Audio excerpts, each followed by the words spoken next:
मेरा बहुत बहुत नमस्कार। और आज बहुत दिनों बाद मुलाकात हो रही है। तो चलिए हम अपना टॉपिक फिर से उसे कंटिन्यू करते हैं। तो हमने देखा था पिछली बार बहुत सारे हमने जितने पार्ट्स हमने अभी तक अपने डिस्कस किए हैं उसमें ये हो रहा है कि अब हम अपने पुराने पैटर्न्स को छोड़ के नए पैटर्न्स की तरफ धीमे धीमे जा रहे हैं। तो उन्होंने कुछ जैसे हमें कुछ पैटर्न को छोड़ना है तो इस किताब में उसको कैसे करना है ये हमें तो बस बार बार किसी कहानी के माध्यम से या किसी टॉपिक के माध्यम से बार बार बता रहे हैं। तो वही अभी उसमें भी वापस से वो हमें और मजबूती से हम उस चीज को समझ जाएं। जब मैंने किताब ये आई थिंक मैं 10 से 12 पन्ने कंप्लीट किए हुए हैं तो मैंने उसमें यही पाया कि ऑलमोस्ट चीजें हम जानते हैं। ऐसा कुछ भी नहीं है जिसको हम नहीं जानते हैं। बस ये है कि बार बार जब हमारे कान में वो बात पड़ेगा तो हमारे वो कॉन्शियस माइंड से सब कॉन्शियस माइंड में बैठ जाएगा। जब तक हमारे सब कॉन्शियस माइंड में कोई बात नहीं जाएगी, सब कॉन्शियस माइंड मतलब क्या है कि वो वाला माइंड हम जन्म से पहले ही लेकर के आए हैं। जब हमारा जन्म हुआ है, जो हमारी क्वालिटीज हैं वो हमारे सब कॉन्शियस माइंड में कुछ पड़ा हुआ है, कुछ सीखा है, कुछ चीजों को हम यहाँ क्लीन करने आए हैं। यानी कि दो चीजें हम करके आए हैं, एक तो कुछ जो हम यहाँ पे आए हमें क्लीन करना है, दूसरा हम कुछ इतना सुंदर करके आए हैं कि उसे हम इस टाइम पे उसको दूसरों को बता करके वो किसी काम आ सकता है। तो इसीलिए जब मैंने किताब पढ़ी तो मैंने कहा कि बार बार ये वही टॉपिक डाल रहे हैं तो मैं उसमें क्या समझाऊं आप लोगों को। तो उसमें बस बार बार यही बात आ रही कि आपको साक्षी भाव में रहना है, कंप्लेन मोड में नहीं रहना है, नो जजमेंट में नहीं रहना है। ये वर्ड है तो बहुत छोटे, लेकिन जब करने की बारी आती है, अगर हमारा पैटर्न नहीं है, अगर हम उस एनर्जीज में कभी नहीं रहे हैं, हमें कुछ हल्का सा हिट हुआ तो हमें तुरंत हम कंप्लेन कर देते हैं या तुरंत हम अपनी एनर्जी लो कर लेते हैं। कुछ भी अगर हमें जरा सा भी किसी भी लेवल पे हुआ, चाहे फिजिकल लेवल पे हो, चाहे फिर हमारे जो संबंधी हैं, रिश्तेदार हैं, अगर उनके थ्रू कोई बात आई और हम हमेशा हर्ट हो जाते हैं या रिएक्टिव हो जाते हैं। तो ऐसी बहुत सारी चीजें हैं जो तो वैसे में बता रहे हैं। और वो ये कह रहे हैं कि बदलाव की आशा करके हमें आदर करना चाहिए। और कह रहे हैं कि जब भी हमारे अंदर बदलाव आ रहा है तो हमारे संग बहुत सारे मास्टर्स खड़े हुए हैं। तो एक हल्की सी 3 4 लाइन उन्होंने बोला हुआ है कि इस मीटिंग में सनत के परिवार में एक इंसान आए हैं। यहाँ परिवार का मतलब एनर्जी का परिवार, और उस व्यक्ति को हम यशोवा बेन जेजफ या जीसस कहते हैं। इन बातों को बताते समय जो एनर्जी वहां पैदा हुई है उसकी वजह से तोबैस भावुक हुए हैं। यानी कि कुछ ऐसा हुआ है, जो ऐसे मास्टर्स हैं जो अभी बहुत सारे काम कर रहे हैं, उनके अगर बहुत सारे हाईली मास्टर यानी कि जो हमारे जीजस हैं, वो जब उनकी कुछ ऐसे हेल्प कर रहे हैं, हम कुछ बता रहे हैं तो बहस बता के बहुत भावुक हो रहे हैं। फिर कह रहे हैं कि हम न्यू एनर्जी टेम्पलेट की सृष्टि के कार्यक्रम में हैं, हमारे आसपास और हमारे अंदर बहुत सारे बदलाव हो रहे हैं। ये बदलाव हमारे अंदर हो रहा है कि नहीं हो रहा है, हम इसे कैसे चेक करेंगे। अगर आप ध्यान में आ गए हैं, इट्स मीन्स कि ध्यान की सही विधि, मैंने पहले भी कहा है ध्यान की बहुत सारी विधियां हैं। 118 112 आई थिंक, मुझे नंबर्स नहीं पता है, बट 118 के आसपास सारी विधियां हैं जो हमारे योगेश्वर श्री कृष्ण ने भी बताया है और महादेव ने बताया है। आप जिनको भी मानते हैं, जिस भी हायर मास्टर्स को मानते हैं, चाहे माँ दुर्गा जी को मानते हो या स्वयं हनुमान जी को मानते हो, जिस भी हायर मास्टर्स गॉड को मानते हैं आप, उन सब ने बस यही बताया है कि लास्ट में सबने सबके पास बहुत सारी प्रैक्टिस है, लेकिन लास्ट में सबसे इजी जो प्रैक्टिस है हमारे हनुमान जी ने भी किया हुआ है 3 साल की उम्र से, और श्री कृष्ण आई थिंक 8 या 12 साल की उम्र में किया है। और अगर हमारे जो हमारे गुरु नानक जी हैं वो भी ध्यान में थे। तो अगर आप ध्यान में आ गए हैं तो हमारी जो पहली कड़ी है, अगर आपको लगता है कि हमारे अंदर बदलाव आया है कि नहीं आया है, जो पहला स्टेप है हमारा वो हमारा ध्यान में आना। और ध्यान में कौन से ध्यान में आना, आनापानसति ध्यान, यानी कि आती हुई सांस और जाती हुई सांस का अगर आप प्रोसेस कर रहे हो, उसकी प्रक्रिया बहुत ईमानदारी से हो रही है। ईमानदारी का मतलब कि हम जिस दिन ध्यान में बैठना शुरू कर दिए और जिस समय बैठना शुरू कर दिए उस समय कंप्लीटली सरेंडर। सरेंडर मतलब ना तो मैं पुष्पांजलि हूं, ना मेरे पास अपना परिवार है, कुछ नहीं। जब मैं बैठी तो मैंने अपनी आइडेंटिटी खो दी, बस मैं और मेरी सांस। जिस दिन इस प्रक्रिया में बैठना आप शुरू कर देंगे उस दिन वो ईमानदारी डिसिप्लिन आ जाएगा। क्योंकि ध्यान में बैठना बहुत डिसिप्लिन मांगता है, और डिसिप्लिन डिपेंड करता है अगर आप अनडिसिप्लिन भी हो रहे हैं तो उसमें कोई बुरी बात नहीं है, क्योंकि अभी हम सीख रहे हैं। अगर आनापानसति में सांसों के साथ बैठना, सबसे पहली बात तो इसको एक्सेप्ट करना बहुत मुश्किल है सब लोगों के लिए, जो नए अभी जो बैठ रहे हैं उनको तो पता ही है कि नहीं, कुछ काम तो होता ही है। लेकिन अभी हम किसी बाहरी इंसान से बात करते हैं तो वो बहुत इम्प्रेस होता है, कहता है कि हाँ मैं करूंगा, लेकिन जब वो करने चलता है उसे लगता है कि क्या हम ये क्यों अपना टाइम वेस्ट कर रहे हैं। उसको नहीं समझ में आता है कि आंख बंद करके सांसों पे ध्यान देने से क्या अमृत मिलने वाला है। तो वो यही कह रहे हैं कि पहला स्टेप हमारा यही है कि हम न्यू एनर्जी में शिफ्ट तभी हो पाएंगे जब हम अंदर जाना चाहेंगे, जब हम अपने आप को सुनना चाहेंगे। अपने आप को सुनना आई थिंक कभी किसी ने किया ही नहीं होगा। कोई बात आई, हमने फट से फोन मिला दिया कि आज ये हो गया वो हो गया, जो भी हमारे लव वंस हैं, जो भी हमारे कंसर्न पर्सन है, हमने उठाया फोन, तुरंत बात करनी शुरू कर दी, या हमने अगल बगल में अपनी अपनी बात कहना स्टार्ट कर दिया। तो इसका मतलब कि हम अपनी बात को सुना रहे, ना कि खुद सुन रहे हैं। तो सुना भी रहे हैं, अगले का भी सुन के बैठ रहे हैं। तो वो हमारी सब ओल्ड एनर्जीज के हमारे सिम्टम थे, लक्षण थे, क्योंकि तब हमें कुछ आता नहीं था। वो भी गलत नहीं था, जो हमने किया वो सब सही था, क्योंकि करते करते समझ में आया कि वहां जाने से अभी कोई फायदा नहीं, वापस बहुत चीजें पलट पलट के आ रही हैं। तो वही कह रहे हैं कि जब हम अंदर जाते हैं तो हमारे अंदर बहुत सारे बदलाव होते हैं, और ये बदलाव एक दिन से नहीं आता है। किसी को 6 महीना, साल भर, 8 साल, 10 साल, वो डिपेंड करता है कि हम सब कॉन्शियस माइंड में, अगर हम टेक्निकल वर्ड्स की बात करें तो सब कॉन्शियस माइंड में कितना भर करके लेकर के आए हैं, कितनी सफाई करनी है। ये जब हमें पता ही नहीं होता, क्योंकि हम बहुत सारे जन्म लेकर के 400 500 जन्म लेने के बाद हम इस ध्यान की प्रक्रिया में आते हैं। तो अगर सपोज हम एक हल्का हल्का भी 500 जन्म ले लेते हैं, तो जाने हमने कितने कर्म इकट्ठा किए होंगे। जब हम ध्यान में बैठते हैं तो वो धीमे धीमे निकलना शुरू होता है, थॉट के माध्यम से, इमोशंस के माध्यम से, फिजिकली हो, जो भी आपकी चीजें हैं वो सब निकलना शुरू होता है। तो वही कह रहे हैं कि ऐसे बहुत सारे बदलाव आते हैं, फिर हमें एक नई शक्ति, नई एनर्जी का भी फील होता है। फिर कह रहे हैं आग की दीवार बदलाव। अब जो प्रोसेस हम लोग स्टार्ट कर चुके हैं, जो बहुत आगे जा चुके हैं, तो उनकी खैर एनर्जी भी चेंज हुई है। और उनकी एनर्जी चेंज हो जाने से हम जब पहली अपनी आग की दीवार को पार किए थे, तो वहां पर भी उस एनर्जी में भी बदलाव आया हुआ है, ऐसा उन्होंने कहा। फिर एक संगमरमर का एग्जाम्पल दे रहे हैं। कह रहे हैं कि अब तक हमने कुछ जन्मों में क्या बोलते हैं कि आधे जन्म हमने अंधेरे में बिताए हैं, आधे जन्म हमने उजाले में बिताए हुए हैं। और कह रहे हैं कि इसे समझने के लिए वो एक संगमरमर का सिंबॉलिक रूप दे रहे हैं। कह रहे हैं कि वो संगमरमर हमारी परिस्थिति है। संगमरमर एक पत्थर है, कुछ कुछ फॉर्म में तो व्हाइट बन के रहा, अभी कुछ फॉर्म में वो ब्लैक बन के रहा। कह रहे हैं कि जब ये बदलाव व्हाइट से ब्लैक जब पत्थर बना है तो उसको 2000 साल लगते थे, लेकिन जब एनर्जी चेंज हुई तो फटाफट वो 1 साल में ही सारे काम होने लगे। मतलब एक जो काले काले से सफेद पत्थर बनने में 2000 साल लगा, अभी जब एनर्जी चेंज हुई है तो वो कह रहे हैं कि अभी 1 साल में ये काम कंप्लीट हो रहा है। फिर कह रहे हैं कि जब बहुत कुछ प्रैक्टिस करते करते जब हम उसमें काले से सफेद, सफेद से काले में चेंज हो रहे हैं, तो कह रहे हैं कि एक स्थिति और आती है जब वो ग्रे कलर में हो जाती है, यानी कि अब हमारा थर्ड पत्थर का निर्माण हुआ। और कह रहे हैं कि ये थर्ड पत्थर थोड़े से अलग होते हैं, क्योंकि इसमें दोनों चीज आपकी मिक्स होगी, यानी डुअलिटी से मिक्स होने की बात को ये थर्ड पत्थर, यानी कि धूसर का रंग बोल रहे हैं, और या फिर ग्रे कलर बोल रहे हैं।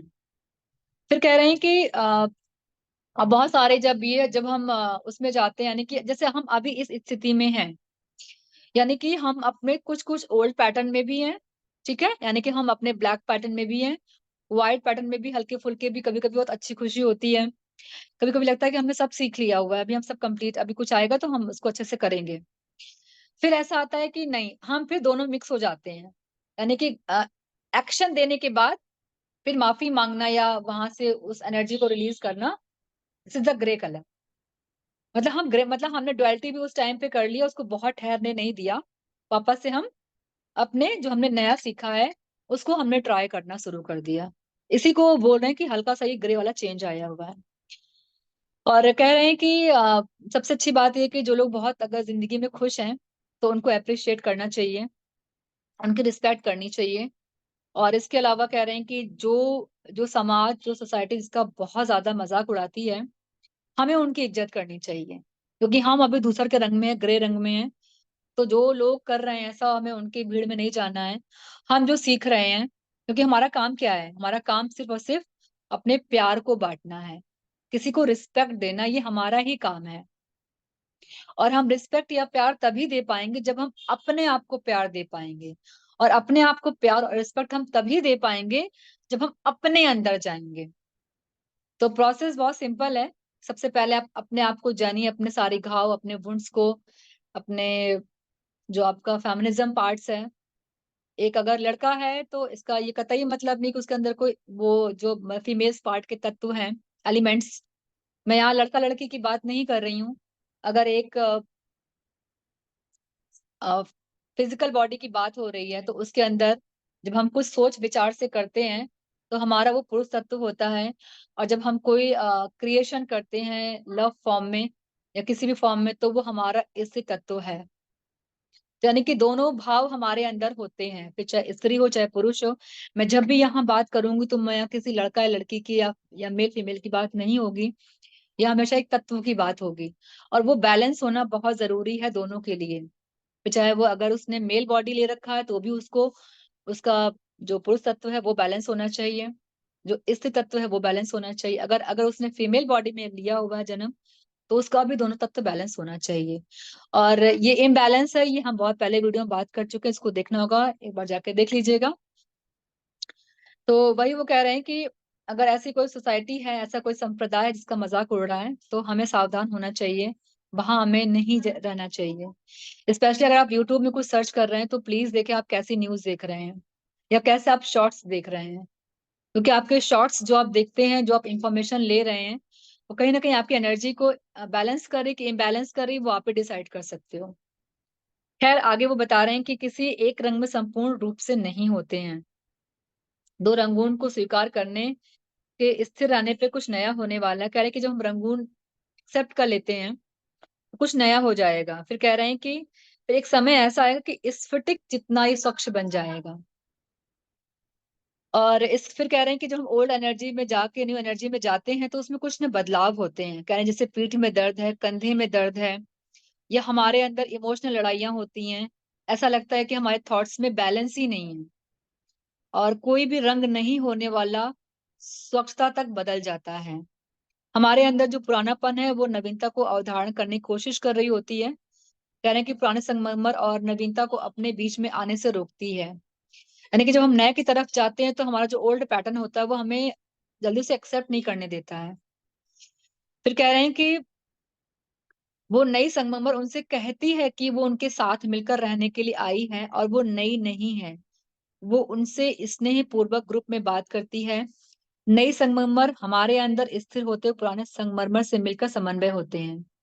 जैसे पुराने संगमरमर नई संगमरमर का को स्वीकार कर लेते हैं, वैसे वैसे हमारे अंदर शांति आती चली जाती है।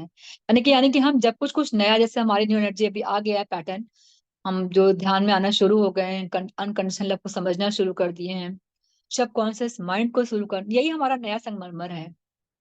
जब हमने इसको बैठा लिया तो जो हमारी पुरानी एनर्जीज थी उसमें कुछ बैलेंस आना शुरू हो जाएगा। और कहते हैं कि जब चौथे संगमरमर का राज होता है, यानी कि जो बिल्कुल स्फटिक है, ग्रे से भी आगे है वो, तब हमारे अंदर एक नई एनर्जी का उद्भाव होता है। अब कह रहे हैं कि कुछ नहीं करेंगे तो क्या। अब कह रहे हैं कि डुअलिटी का ख्याल, जो डुअलिटी हम इस समय प्ले कर रहे हैं वो समाप्त होने वाला है। कह रहे कैसे। कह रहे हैं कि जब हम परिस्थितियों, कोई मस्त कोई सिचुएशन अगर आपकी लाइफ में आ गई है तो कह रहे हैं वहां कुछ नहीं करना, वहां शांत रहना है। लेकिन हमारी जो आदत है ना, हम शांत नहीं रहते हैं। सपोज किसी को कोई बीमारी आ गई, बीमारी आई कैसे, तो सबसे पहले हम शोर मचाएंगे, अरे मुझे ये कैसे हो गया, ये कैसे हो गया। ठीक। तो वही कह रहे हैं कि अगर कोई बीमारी आई तो आपको शांत रहना है, फिर चेक करना है कि हुआ क्या था, मैंने अपनी लाइफ कैसे अपनी जी शांत भाव से।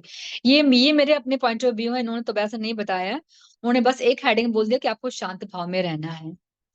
कह रहे कि जब तक हम शांत नहीं होंगे तो हम डर के मारे या जिस ओल्ड एनर्जीज में है ना, तो हम बहुत सारी ऐसी बातें सोचेंगे जो नहीं, जो मैसेज वो चीज हमें देने आई है, हम उस मैसेज को तो नहीं ले रहे हैं। अपने थॉट पैटर्न से या अपने जो भी हमने दाएं बाएं इंफॉर्मेशन ली है उसको हम एनर्जी दे करके कुछ और गलत करने जा रहे हैं। तो वो हमें इशारा कर रहे हैं कि आपको कुछ नहीं करना, बस शांत रहना है। और कह रहे हैं कि जब तक आप शांत नहीं रहेंगे, अपने तरीके से जो भी आपके हैबिट्स, अगर उन तरीकों से अपना इलाज करोगे तो वो फिर चलता ही रहेगा। कह रहे हैं कि अगर आप शांत रहोगे, फिर सरेंडर कर दोगे अपनी प्रज्ञात्मा के ऊपर, तब वो इंटरेस्ट लेती है हमारी प्रज्ञात्मा। अगर आप अपना ही कर रहे हो, उसका इंटरेस्ट उसके ऊपर नहीं छोड़ रहे हो, प्रज्ञात्मा हमारी भी हो सकती है, हम जिस भगवान को मानते हैं उनसे भी हम कंसल्ट करते हैं या उनके ऊपर हम सरेंडर कर देते हैं। वो कह रहे हैं कि जब तक आप सरेंडर के भाव में नहीं आते हो, जब तक आप शांत नहीं बैठते हो कि अच्छा प्रज्ञात्मा अभी जो आया इसे करना कैसे है, जब अभी पूछना शुरू कर देते हो, तो आपको बेस्ट वे निकलता है वहां से उसको रिलीज होने का, रियल में उस मैसेज को जानने का, उससे सीखने का। और कह रहे हैं कि इस साथ साथ में हमारे संग इसके संग रनर्स भी आ जाते हैं। यानी कि हमारी प्रज्ञात्मा तो हमारी हमारी हेल्प करती है, साथ में हमारे रनर्स भी हमारी हेल्प करते हैं। फिर कह रहे हैं कि हमारे अंदर हो रहे हैं बदलाव। अब हमारे अंदर क्या क्या बदलाव हो रहे हैं, कह रहे हैं कि जब हम जान जाते हैं कुछ ऐसी परिस्थिति आई है, तो बदलाव होने के लिए आई हुई है। नौकरी जाने पे, बीमार होने पे जो भी हमें आता है, तो वो उसके बदले कुछ ना कुछ होने के लिए आता है। या तो हमें एक्सेप्ट करने की भावना आनी चाहिए, या प्रेम की भावना आनी चाहिए। और कह रहे हैं कि ऐसे हमने बहुत सारी स्टोरीज बता रखी हुई है कि जब नौकरी गई तो जो हमारे टेलर एंजल थे, फिर उन्हें बहुत अच्छी नौकरी मिली, बहुत अच्छा पैसा मिला। जब कोई बीमारी आती है तो वो इमोशंस को निकालने के लिए आती है।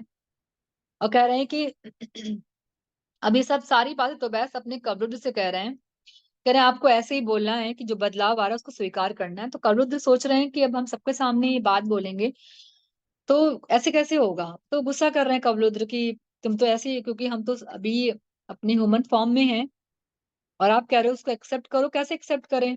तो कल तो गुस्सा भी आ रहा है, पर तोबैस हंस रहे हैं, क्योंकि तोबैस एक टाइम पे सारी सिचुएशन, सारे इमोशंस फील कर चुके हैं, तो उन्हें हंसी आ रही है। लेकिन जो कबरूद है उन्हें बिल्कुल हंसी नहीं आ रही है, वो बहुत गुस्सा हो रहे हैं। दोनों में नोकझोंक चल रही है आपस में। फिर कह रहे हैं कि जो भी हमारे आसपास होता है वो कर्म के प्रक्षालन होते हैं। जैसा कि हमने पहले बता दिया हुआ है कि बहुत सारे हम 400-500 सदी जन्म लेकर के आए, तो बहुत सारे कर्म इकट्ठा करके आते हैं ना, तो वो हमारे रिलीज हो रहे होते हैं।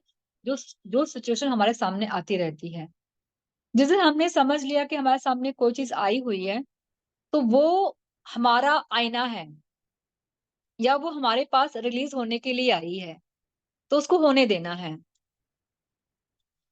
फिर इस तरीके से बॉस बस वही सारी बातें उन्होंने काफी कंप्लीट करी हुई है।